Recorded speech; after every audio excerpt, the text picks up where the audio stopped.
बॉलीवुड के jumping Jack Jitendra का जन्म 7 अप्रैल 1942 को अमृतसर पंजाब में रवि कपूर के रूप में हुआ था और वे एक पारंपरिक पंजाबी खत्री परिवार से थे। उनके पिता अमरनाथ कपूर नकली गहनों के व्यापारी थे। यह एक मामूली लेकिन स्थिर व्यापार था जिसने जितेंद्र के भाग्य में महत्वपूर्ण भूमिका निभाई। बाद में परिवार दक्षिण मुंबई के एक सांस्कृतिक और हलचल वाले इलाके गिरगांव में चला गया। उन्होंने गिरगांव के Saint Sebastian Goan High School में पढ़ाई की, जहां उनके एक सहपाठी कोई और नहीं बल्कि भविष्य के सुपरस्टार राजेश खन्ना थे। जितेंद्र की फिल्मों में आने की कोई शुरुआती योजना नहीं थी। वह न तो किसी फिल्मी परिवार से थे और न ही अपने शुरुआती वर्षों में अभिनय की आकांक्षाओं से प्रेरित थे। इसके बजाय उनका झुकाव शिक्षाविदों की ओर अधिक था और वे अपने पिता के नकली गहनों के व्यवसाय में सहायता करते थे।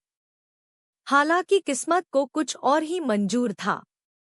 जितेंद्र का बॉलीवुड में प्रवेश योजनाबद्ध होने महान फिल्म निर्माता वी शांताराम ने जितेंद्र के लुक और युवा व्यक्तित्व को देखा और उन्हें 1959 की अपनी फिल्म नवरंग में एक छोटी सी भूमिका की पेशकश की। उस समय जितेंद्र की उम्र मात्र 17 वर्ष थी। उन्होंने एक बॉडी डबल की भूमिका निभाई और एक डांस सीक्वेंस में दिखाई दिए, जिसने फिल्मों में उनके अनौपचारिक लेकिन महत्वपूर्ण प्रवेश को चिह्नित किया। अपने कौशल को निखारने के लिए जितेंद्र ने भारतीय फिल्म और टेलीविजन संस्थान में दाखिला लिया, जहां उन्होंने अभिनय में औपचारिक प्रशिक्षण लिया। हालांकि उन्हें तुरंत सफलता नहीं मिली, लेकिन कला के प्रति उनके समर्पण ने उनके मार्ग को आकार देना शुरू कर दिया। जितेंद्र के करियर के शुरुआती साल बेहद संघर्ष से भरे रहे। उन्होंने कुछ महत्वहीन भूमिकाएं की और लगातार अस्वीकृति का सामना किया।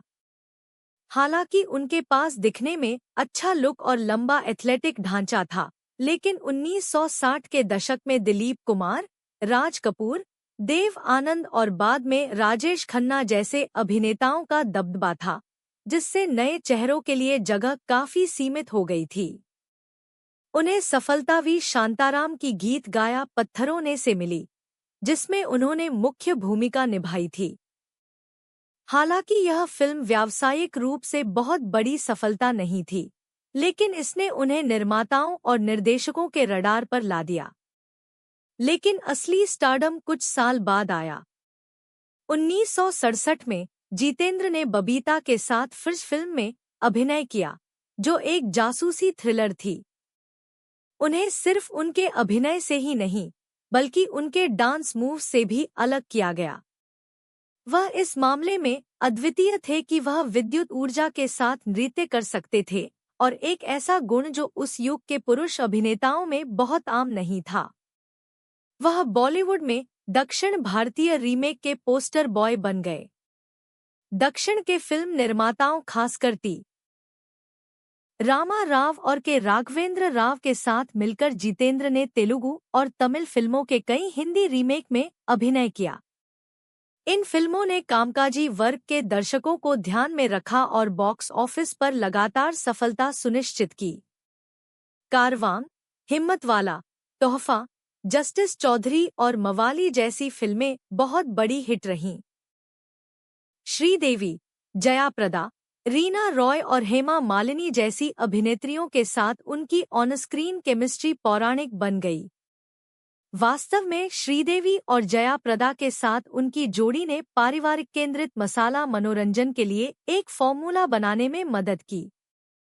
जितेंद्र की छवि एक भरोसेमंद मेहनती अभिनेता की थी जो लगातार बॉक्स ऑफिस पर हिट फिल्में दे सकता था। दिलीप कुमार या राजेश खन्ना जैसे रोमांटिक आइकन के रूप में शास्त्रीय रूप से प्रशिक्षित अभिनेता नहीं होने के बावजूद जितेंद्र ने विशुद्ध ऊर्जा, दृढ़ संकल्प और जन अपील के द्वारा अपनी पहचान बनाई। जितेंद्र की शैली ऊर्जावान, जीवंत और जनता को खुश करने के लिए तैयार की गई थी। उस समय अपरंपरागत माने जाने वाले उनके डांस मूव्स उनकी पहचान बन गए। 1980 के दशक में उनके सफेद जूते और टाइट पैंट एक फैशन स्टेटमेंट बन गए। हालांकि आलोचक अक्सर उनके अभिनय को औसत या बहुत अधिक व्यावसायिक मानते थे, दर्शकों को उनका स्वभाव पसंद आया। उनके पास मेलोड्रामेटिक भूमिकाओं को भी प्रासंगिक बनाने की एक अनूठी क्षमता थी। उनकी सबसे बड़ी ताकत उनकी अनुकूलन क्षमता थी। रोमांटिक हीरो से लेकर एक्शन स्टार, पारिवारिक व्यक्ति से लेकर हास्य भूमिकाओं तक, उन्होंने परिचय, खुशबू और किनारा जैसी भावनात्मक ड्रामा और सामाजिक विषय वाली फिल्मों में भी काम किया, जहां उनके अभिनय में संयम और बारीकियां थी। अपनी सफलता के बावजूद जितेंद्र का सफर चुनौतियों से भरा नहीं था। 1970 के दशक के अंत और 1980 के दशक की शुरुआत में अमिताभ बच्चन जैसे नए अभिनेताओं की लहर आई, जिन्होंने नायक के आदर्श को फिर से परिभाषित किया।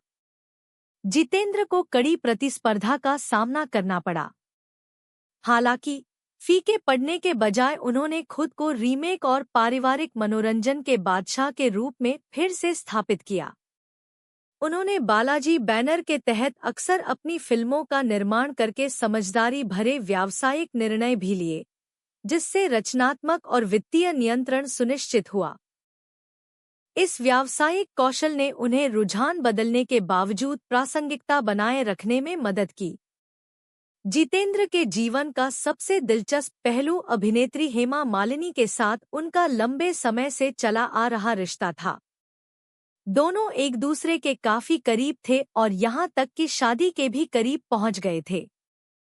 वास्तव में 1970 के दशक की शुरुआत की रिपोर्टों से पता चलता था कि उनकी शादी लगभग तय हो चुकी थी। हालांकि जब धर्मेंद्र हेमा के जीवन में आए तो चीजें नाटकीय रूप से बदल गईं। आखिरकार जितेंद्र ने 1974 में अपनी बचपन की दोस्त शोभा कपूर से शादी कर ली। उस समय शोभा एक एयर होस्टेस थी। उनकी प्रेम कहानी सरल और जमीनी थी और उन्होंने जितेंद्र का साथ देने के लिए अपने करियर से दूर रहने का फैसला किया। इस जोड़े के 2 बच्चे हैं, एकता कपूर और तुषार कपूर। एकता कपूर भारत की सबसे शक्तिशाली टेलीविजन निर्माताओं में से एक बन गईं। जितेंद्र ने अक्सर एकता को पारिवारिक बैनर को नई ऊंचाइयों पर ले जाने का श्रेय दिया है। तुषार कपूर ने अपने पिता के नक्शेकदम पर चलते हुए 2001 में मुझे कुछ कहना है से डेब्यू किया और एक अभिनेता बन गए। हालांकि उनकी सफलता जितेंद्र जैसी नहीं थी, लेकिन उन्होंने गोलमाल सीरीज जैसी फिल्मों में अपनी जगह बनाई। जितेंद्र एकता और तुषार के हर प्रयास में उनके साथ खड़े होकर उनका साथ देने वाले पिता बने रहे। वास्तव में अपने बाद के वर्षों में जितेंद्र ने लाइमलाइट से दूर रहना पसंद किया है और कभी-कभार अवार्ड शो या पारिवारिक समारोहों में सार्वजनिक रूप से नजर आते हैं। 2018 में जितेंद्र पर दशकों पुराने एक पारिवारिक सदस्य द्वारा यौन दुराचार का आरोप लगाया गया था। उन्होंने आरोप से इनकार किया और सबूतों के अभाव और समय बीत जाने के कारण कोई कानूनी कार्यवाही नहीं हुई।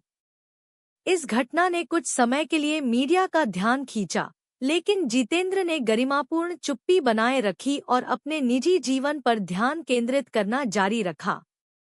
हाल के वर्षों में जितेंद्र ने शांतिपूर्ण सेवानिवृत्ति का आनंद लिया है।